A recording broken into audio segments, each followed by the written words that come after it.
Halo,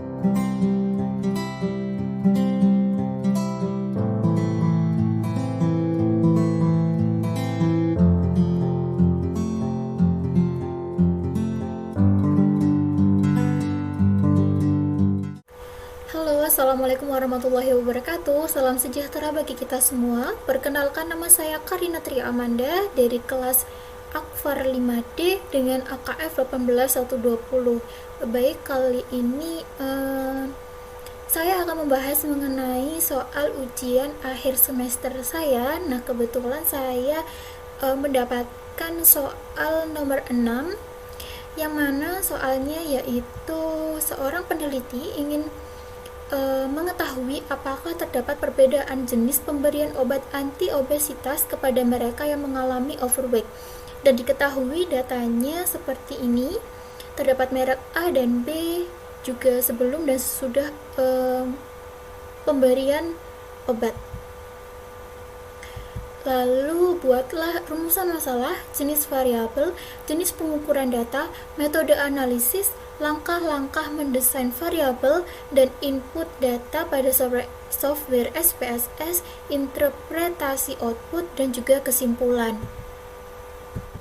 Soal yang pertama yaitu mengenai rumusan masalah. Jadi rumusan masalah pada soal yang keenam ini yaitu apakah ada perbedaan pada jenis pemberian obat anti-obesitas yaitu merek A dan merek B terhadap berat badan sebelum dan sesudah meminum obat.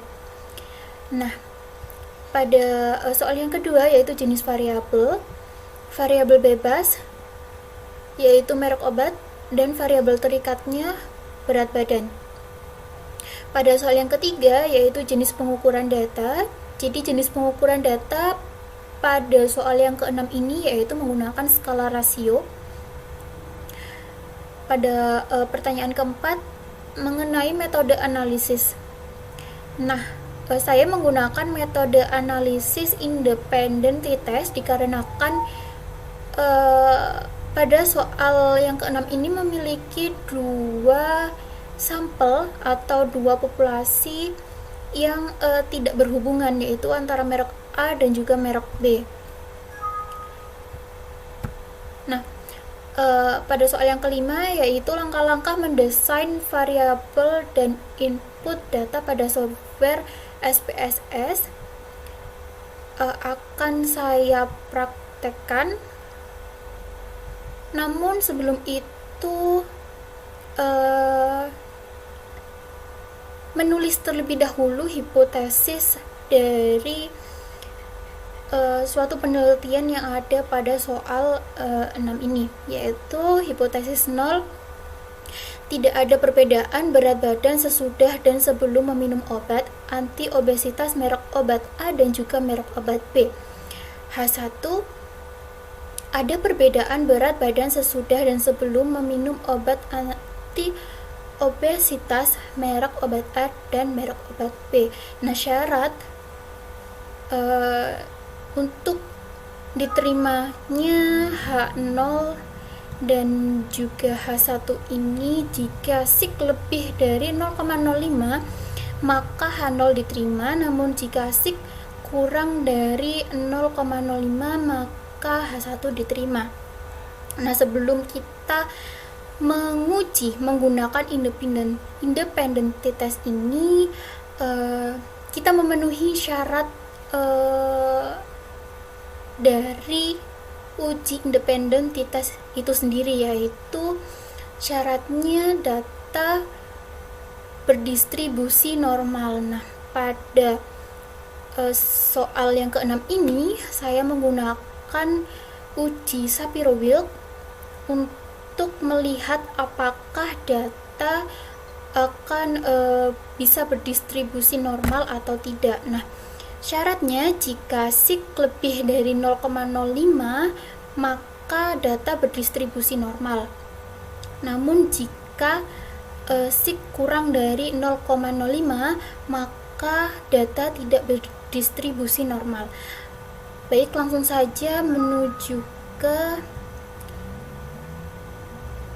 software atau aplikasi SPSS-nya. Nah, ini tampilan dari software atau aplikasi SPSS. Nah, sebelum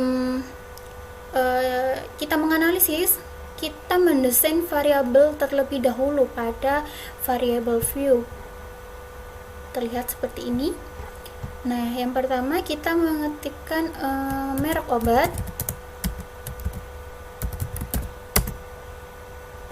sebelum dan juga sesudah.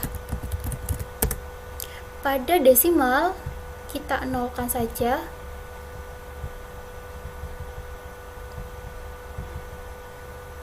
Pada value merek obat kita diklik titik 3 ini, lalu akan tampil seperti ini. Pada value diisi dengan angka 1 dan label merek obat A. Lalu di add value angka 2 dan juga labelnya diisi dengan merek obat B. Oke, setelah itu mengisi data pada data view. Nah, ini tampilannya seperti ini.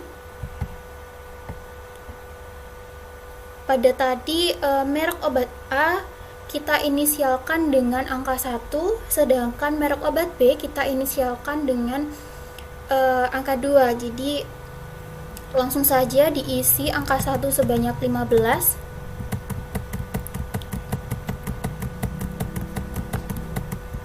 Karena data pada soal nomor ke-6 ada 15 sampel.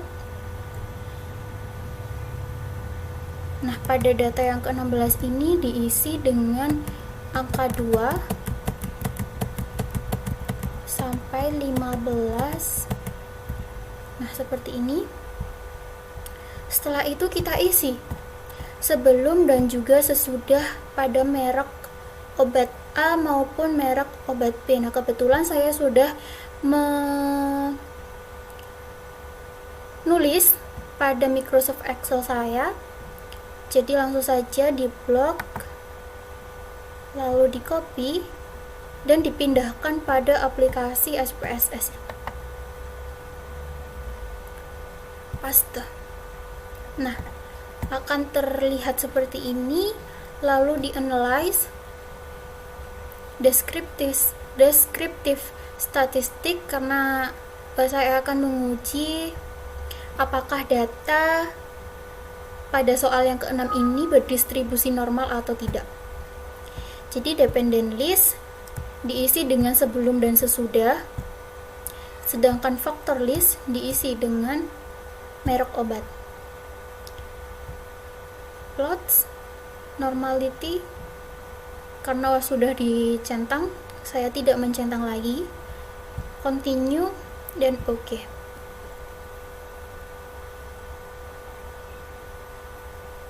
Nah, ini output dari uji normalitas. Jadi ada case processing summary, descriptive, test of normality, dan di bawahnya terdapat statistik, gambar-gambar statistik seperti ini. Saya akan fokus pada test of normality-nya. Nah, saya menggunakan Shapiro Wilk dan dilihat sig-nya, sig pada Shapiro Wilk ternyata menghasilkan sig lebih dari 0,05, yang mana tadi sudah dijelaskan jika sig lebih dari 0,05 maka data berdistribusi normal.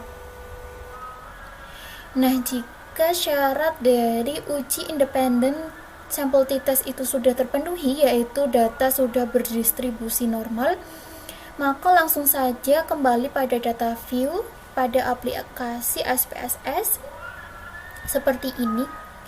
Kemudian klik analyze, lalu compare means, karena kita akan membandingkan rata-rata pada suatu data. lalu independent sample t-test. Nah, pada tes variabel ini diisi dengan sebelum dan sesudah, sedangkan pada grouping variabel diisi dengan merek obat. Kemudian define group. Nah, pada grup 1 diisi dengan angka 1, yaitu yang menginisialkan merek obat A, dan grup 2 diisi dengan angka 2, yaitu yang menginisialkan merek obat B. Kemudian continue dan OK. Nah, ini merupakan hasil output dari uji independent sample t-test, yaitu terdiri dari tabel grup statistik dan juga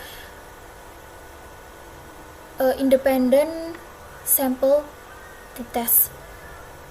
Nah, untuk mengetahui apakah H0 dan H1 itu diterima, maka dilihat dari hasil sig-to-tail pada tabel independent sample test ini.